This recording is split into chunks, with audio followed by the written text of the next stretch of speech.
यहाँ पे सबसे पहला हमारे पास व्हाइल लूप है। अब देखो क्योंकि कोई कर्ली ब्रैकेट नहीं है तो लूप के केस में, इफ एल्स के केस में, ऐसे केसेस में लूप के जस्ट बाद वाला फर्स्ट स्टेटमेंट उसका पार्ट होता है। तो व्हाइल का पार्ट है ये स्विच, राइट।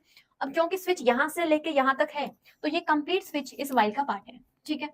तो सबसे पहले व्हाइल को इवैल्यूएट करवाते हैं। व्हाइल कह रहा है आई का वैल्यू स्मॉलर देन 3 होना चाहिए। तो अगर यहाँ देखें तो आई का वैल्यू 0 है जो कि 3 से छोटा होता है, तो कंडीशन हमारे पास ट्रू है। ट्रू है तो हम अंदर आएंगे, स्विच को इवैल्यूएट करवाएंगे। इसने यहाँ यूज किया है आई वेरिएबल, आई का वैल्यू है 0।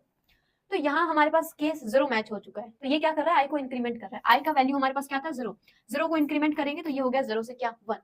अब देखो स्विच के अंदर में अगर हम केस के जस्ट बाद में ब्रेक यूज करते हैं तो वो हमें स्विच से बाहर लेके आता है, बट अगर हम नहीं करते हैं तो जहां कंडीशन मैच होगा उसके बाद वाले जहां तक उसको ब्रेक नहीं मिलता है वो सभी केसेस को इवैल्यूएट करवाता है, राइट।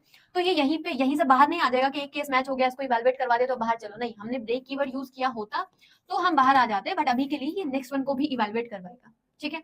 तो ये भी वापस से आई को इंक्रीमेंट कर रहा है। तो आई का वैल्यू पहले हमारे पास 0 था, फिर हमने 1 कर दिया, फिर इंक्रीमेंट होकर ये हो गया 2, फिर वापस इंक्रीमेंट हो गया तो ये हो गया 3। अब स्विच इवैल्यूएट हो चुका है, यानी कि व्हाइल का जो कोड वाला पार्ट है वो एक बार इवैल्यूएट हो चुका। अब हम वापस ऊपर जाएंगे, अभी चेक कर रहे हैं क्या आई का वैल्यू स्मॉलर देन 3 है। आई का वैल्यू तो क्या है 3, that is not smaller than 3, that is equals to 3। Condition false, false तो सीधा बाहर आ जाओ, आई का वैल्यू प्रिंट करवा दो। आई का वैल्यू क्या है 3 है तो हमारे पास क्या प्रिंट होके आ जाएगा 3 प्रिंट होके आ जाएगा।